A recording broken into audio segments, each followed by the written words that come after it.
Good afternoon, ladies and gentlemen. First of all, I would like to thank IFAC and the CND-CSE, our host here in Italy, for the invitation to have me speak about the translation issue and how we see this at FEE. First of all, I would like to tell you in very brief terms what FEE stands for. FEE is the French abbreviation of La Fédération des Experts Comptables, but widely known in English as the Federation of European Accountants. And FEE federates professional institutes across Europe, in fact 47 of them in total. It's almost a third of IFAC's membership that is also represented at FEE. They are representing 36 European countries, including all 28 European Union countries. And behind our member bodies that are professional institutes, there are obviously individuals, practitioners, and there are 800,000 of them, including all sections of the profession.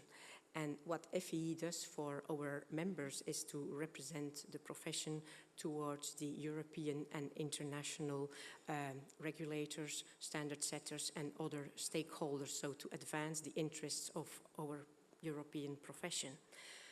I will say a few words about FEE and translation, IFRS and translation from the European perspective, then the European Commission and translation, and finally ISA translation in Europe. And first, a few words, as Kelly already partly indicated, why we believe at FEE translation is very important. Not only does the European Union represent effectively 24 official languages, the FEE member bodies in total have 29 different languages in which they work. And for the FEE member bodies, that means that most of their members, those 800,000 professionals that are their members, they do not work in English. They work in one of those 29 languages in their mother tongue, in their work, but also in their relationships with their clients. Now, if we look at the European Union and the 24 languages, that is very important because more and more in our profession on accounting, on auditing, but also on other matters, the legislation is set on the European level, no longer on the national level. And when this is happening, all those standards that they would adopt, for instance, IFRS or hopefully pretty soon ISAs, this means that all those standards need to be translated officially in the 24 languages of the European Union. So languages and translation of standards, it's inherent to the European Union. At FEE, we have a lot of work that we do, but unfortunately for most of our members maybe, we only do this in English. We can't translate it and we don't have the staff nor the budget to do that. So that's why we have a fee policy on translation. And just very quickly, what that means, we actually, when a member body is interested to use our work on national level for their members, we ask them to have a fee asked for prior authorization to do translation, that they acknowledge the fee translation policy in the translated work. They do the translation on their responsibility and cost, and we also ask them to refer in the translation to the original in English, for which fee has authorship and copyrights.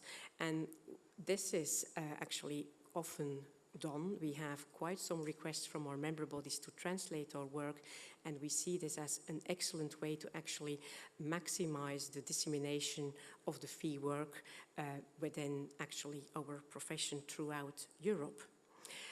I would also like to say a few words now on translation and then get into standards. And the first matter I would like to refer to is the translation of IFRS by the IFRS Foundation. And that's not European, that's the general IFRS translation policy, because Kelly, she obviously looks at this from the IFAC point of view, and that's all about standards, but for Europe, and I'm sure for many other countries, the translation of IFRS, of International Financial Reporting Standards, is quite important as well.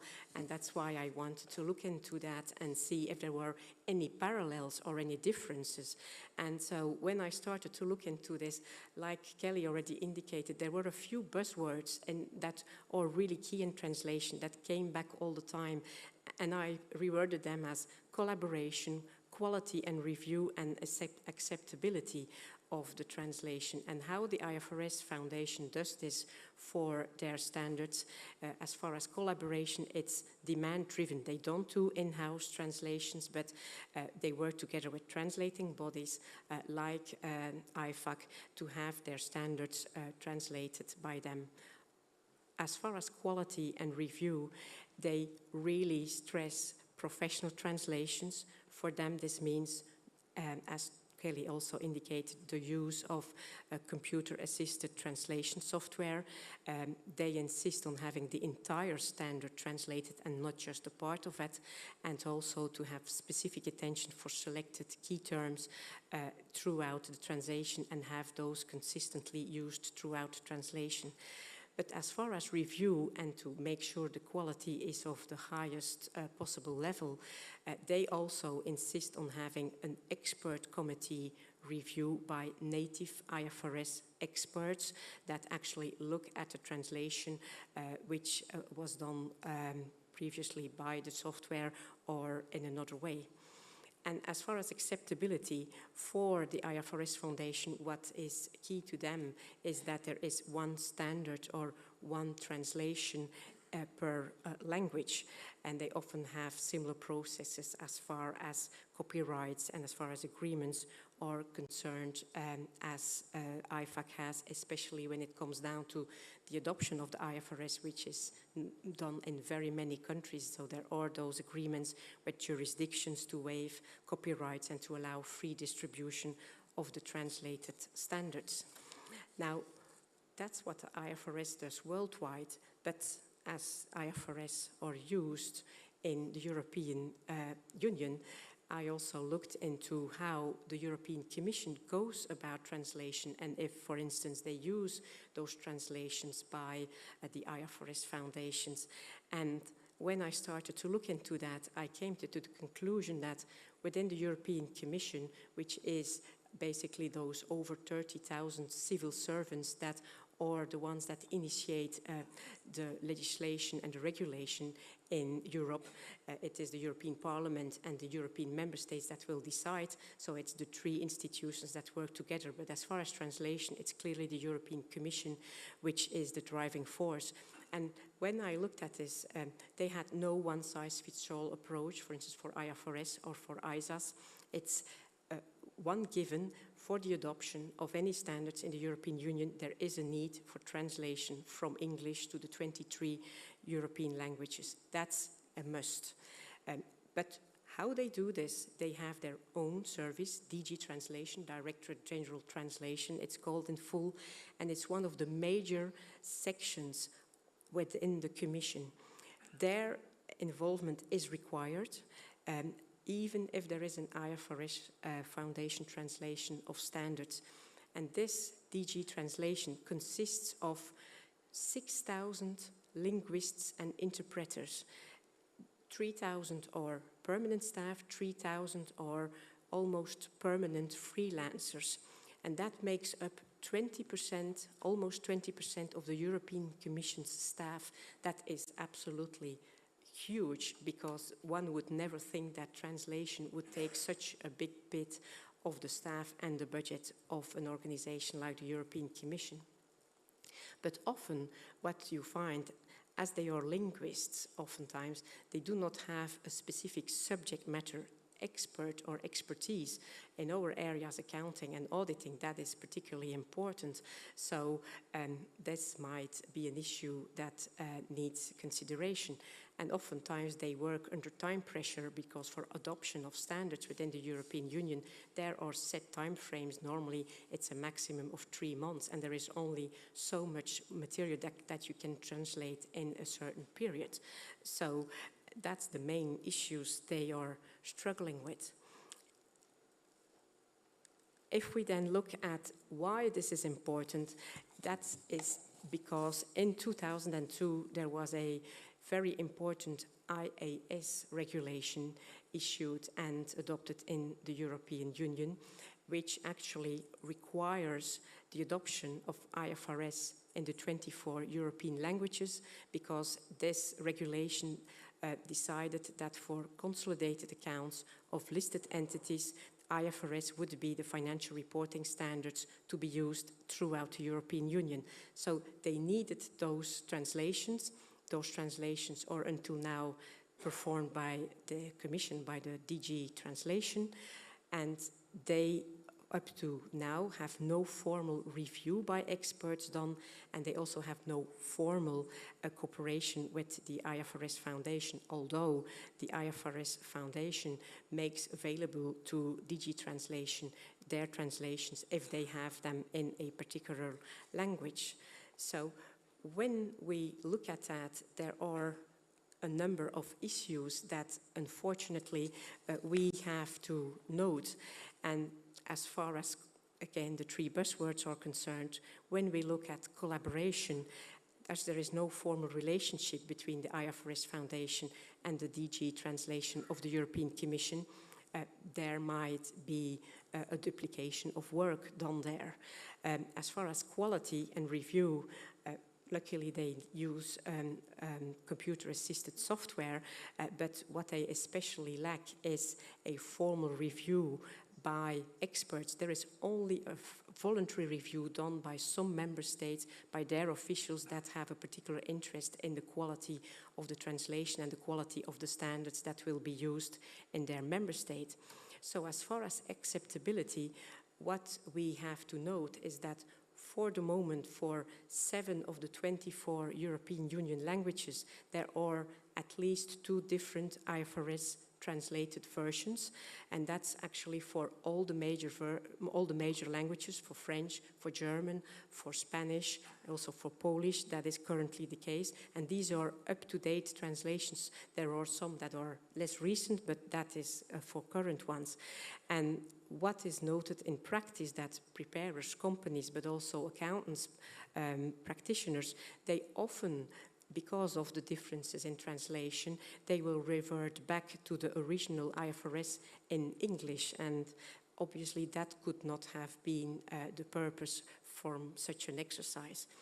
Now, when we look at that and then we look at the next step that is most probably going to happen in Europe, it's the adoption of ISA's International Standards on Auditing, and then the need for their translation. So there might be some lessons that can be learned from this, and hopefully avoid to have similar issues for ISAs in the future.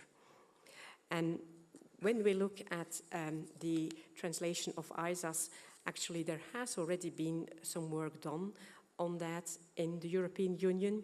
There is a audit directive from 2006 that initiated that, and therefore the 2009 clarified ISAs were translated. Unfortunately, that directive created the opportunity for the European Commission to adopt the ISAs, but they actually never did in reality. So that translation has been made, but it has only been used to a certain extent and not for official adoption. And how this was done was very much following the process that Kelly explained. There was here effective collaboration between different parties. There was an agreement between IFAC and the translating body, although the beneficiary of the translation is supposed to be the European Commission. As far as quality and review, the translation was made, and then DG Translation was checking the consistency and of terminology and other matters. So there was some quality check done, sometimes also already by the translating body itself. And as far as acceptability, there was therefore one translation, but unfortunately it is out of date right now, because as you will know, many of the clarified ISAs have been slightly revised, or there have been also new standards added. And for us in Europe, it is important to look at this again, because a few months ago, before the summer, a updated audit directive and actually also an audit regulation now has been adopted or accepted by the European Commission. And there are requirements on the European Commission to finally adopt the ISAs. So we hope they will do this as soon as possible. And for the European Commission to do that, they will need up-to-date translations of all the ISAs. So what can we learn from that, and how can we actually avoid some translation issues when the adoption of ISAs is really going to happen in the European Union? We really believe that as far as collaboration, this tripartite collaboration should be reinstated, whereby there are translation agreements between IFAC and a translating body for the benefit of the European Union, and not necessarily have only DG Translation do the work, which has in the past led to delays. As far as quality and review, we really believe that there is the need for the involvement of experts and a formal review that might be done by DG Translation, that might be done by national competent authorities. There are different options, and we also believe that it is important that there is adequate funding for the translations in order for the need for continuing translation to be sustainable. Because if we look at it for the moment between IFRS and ISAs, as far as translation is concerned, there wasn't really a level playing field. The Commission fully funded, or did themselves perform the translation of IFRS, but for ISAs it was actually done by translating bodies, and on the cost of translating bodies, which are often member bodies of IFAC and FEE. So this will need to be considered. And as far as acceptability, obviously it is very important that different language versions of one and the same standard of ISAs should be avoided. So I would like to conclude my presentation with, sorry, this one too fast, with a few views of FEE member bodies, or suggestions of FEE member bodies to move translations forward. And these are, I would say, general messages. I think a lot of the FEE member bodies that do translations, they really appreciate clarity and consistency in the use of terminology, understandable language, for instance, shorter sentences. English has the tendency to have very long sentences, and to have flexibility in the form of translation, not the substance, but the form. But most of all, they really look for a stable platform of standards to avoid quite prohibitive retranslation and reissuance cost, especially for smaller member bodies. And that is also linked with funding, and this is what they think is the most important thing that they would like standard setters to reflect on when they issue and reissue and revise standards. Sometimes just a little tinkering, not a massive change. So that's what I wanted to give you this afternoon. Thank you for your attention.